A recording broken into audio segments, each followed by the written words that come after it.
నేను ఈ అవధాన కార్యక్రమ నిర్వాహకుడిని. అవధానమే అరుదు అనుకుంటే మన జంట అవధానము అనేది ఇంకా చాలా అరుదు. ఈరోజు మనము ఆ జంట అవధాన ప్రక్రియ చూడబోతున్నాము. ప్రపంచంలో దాదాపుగా 7,000 భాషలు ఉన్నాయి. అందులో మన భారతదేశంలోనే 500కు పైన భాషలు ఉన్నాయి. ఇన్ని భాషలు ఉన్నా అందులో కేవలం 4-5 భాషలలో మాత్రమే కనిపించే అరుదైన సాహిత్య ప్రక్రియ ఈ అవధానము. సంస్కృతం, తమిళం, కన్నడ మరియు తెలుగులో మాత్రమే ఈ ప్రక్రియ ఇంకా మిగిలి ఉంది ప్రస్తుత కాలంలో. అష్టావధానంలో 8 మంది భిక్షకులు అంతే ప్రశ్నలు అడిగేవారు అవధాని చుట్టూ ఇలా చేరి వివిధ రకాలైన ప్రశ్నలు అడుగుతారు. మామూలుగా అవధాని భిక్షకులు వేసిన ప్రశ్నలకి ఒక్కో వాక్యం మాత్రమే చెప్పి చివరిలో మొత్తం పద్యం చెబుతారు. కానీ మనకి సమయం లేనందువలన మన అవధానంలో మొత్తం పద్యం ఒకటేసారి చెప్తారు. మన అవధానంలో ఏకాగ్రతను చెరగొట్టడానికి అప్రస్తుత ప్రసంగి అంటే నేనే నా వంతు ప్రయత్నం చేస్తాను. ముందుగా మన మొదటి పుస్తకుడు గణేష్ గారు. ఎలాంటి సాహిత్య కార్యక్రమం సరస్వతి దేవితో విఘ్నేశ్వరునితో చేయాలి? కుందన గారు ఒక పద్యం చెప్పండి. అమ్మవారి మీద కానీ వినాయకుని మీద కానీ మన పురాణ సాహిత్యం నుండి. ఆహా, దీనికి సరైనది నన్నయ్య గారు రచించిన తెలుగు పద్యం ఉంది కదా. శ్రీవాణి గిరిజాశ్చరాయ దదతో భక్షో ముఖాంగేషు లోకానాం సతి మావహంత్య వేతాం స్త్రీ పుంస యోగోద్భవాన్ తే వేదత్రయ మూర్తి పురుష సంపూజిత. హలో దయచేసి కొంచెం కామ్గా ఉండండి. ఎంతో కష్టపడి ప్రాక్టీస్ చేశారు. Please. Thank you very much.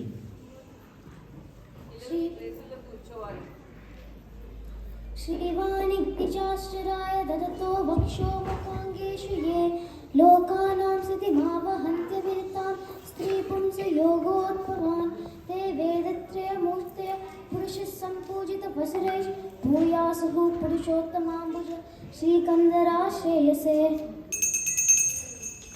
అద్భుతమైన పద్యంతో ప్రారంభించారు దేశ్. అందుకే కదా నన్నయ్య గారిని ఆది కవి అని కీర్తిస్తాము. రాముల వారు తిరిగి అయోధ్య చేరిన రోజున మనం దీపావళి జరుపుకుంటాము కదా. అందుకే నాకు రాముల వారి మీద దీపావళి టపాకాయలు లాగా ఉండే పద్యం చెప్పండి. నాకు గుర్తు వచ్చింది. దీపావళి అంటే మంచి మంచి బట్టలు, స్వీట్స్, హాట్స్ కూడా కదా. కర్మతో కారపూస కొడితే కరకర, కనకమలములతో కొలిచే నిన్ను కోదండ రామ. అబ్బా, భలే కుదిరింది కదండి అవధాని గారు. ఇక మీరు చెప్పండి. మరే మీ కైకై కూడా టపాకాయలానే ఉన్నాయి. మీకోసం ఈ పద్యం రామదాసు గారు రచించినది. బండన భీముడు ఆర్తజన బాంధవుడు ఉజ్వల బాణతూణ కోదండ కళాప్రచండ భుజతాండవ కీర్తికి రామమూర్తికి రెండవ సాటి దైవమిక లేడనచున్ గడగట్టి దేవిక డాండడ డాండ డాండ నినదంబు ఆ జాండము నెక్కి చాటెదను దాసయధి కరుణాపయోనిధి. భలే డాండమని సరిగ్గా సరిపోయింది. దీపావళిని గుర్తు తప్పించారండి ఏప్రిల్లో. మీ ప్రశ్న అడగండి విష్ణుశ్రీ గారు. స్వీట్స్ హాట్స్ అంటే నాకు చాలా ఆకలిగా ఉంది. అయితే మీరు ఆశ, దోశ, శ్వాస, ఏస అని ఒక పదాలతో ఒక పద్యం చెప్పండి. ప్రతి పాదం మాతృత్వంతోనే మొదలు.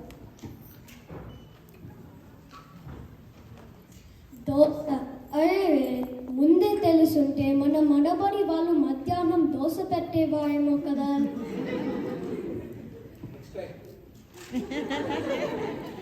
మనకెప్పుడు తిండికోలే కదా. ఈ 4 పదాలు ఇవే క్రమంలో రావాలా అండి? అవసరం లేదు, చివరిగా ఉంటే చాలు. అయితే ఇదిగోండి.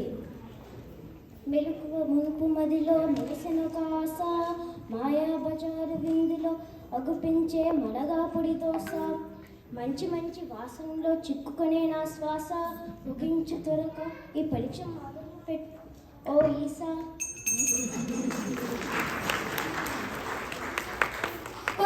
ఇదే నేను చెబుదాం అనుకున్నాను, అంతలో మీరే చెప్పేశారు. నాకు అంత ఆశలు లేవండి, దోశలు తినాలని లేదు. నాకు శ్రీనాథుల వారి కవిత చెప్పండి చాలు. ఎంత సులువైన ప్రశ్న. మన అవధానులకి ఇదే అతి సులువైనది అనుకుంటారు. నేను ఏకీభవిస్తున్నాను. మీకోసం సిరిగలవానికి చెల్లును తరుణులు 16,000 పెట్టాడన్ తిరిపెమునకిద్దరాండ్ర పరమేశ గంగ విడుము పార్వతి చాలు.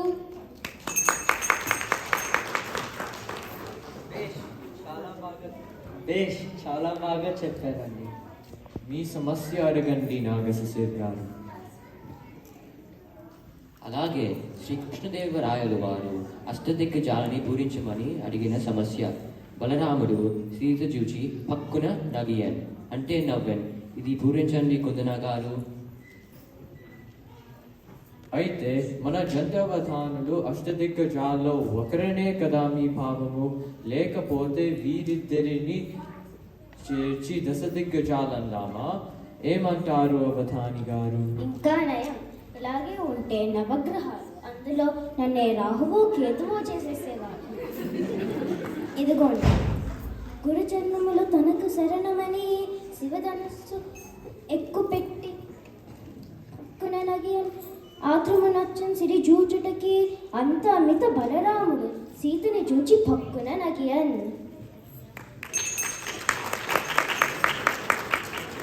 భేష్, బలరాముడు అని నేను అడిగితే మీరు దాన్ని అమిత బలరాముడు అని పూరించారు. బాగా చెప్పారు. చూసారా, మన అవధానులు ఎవరికి తక్కువ కాదు సుమి. మీ సమస్య అడగండి కరీనా గారు.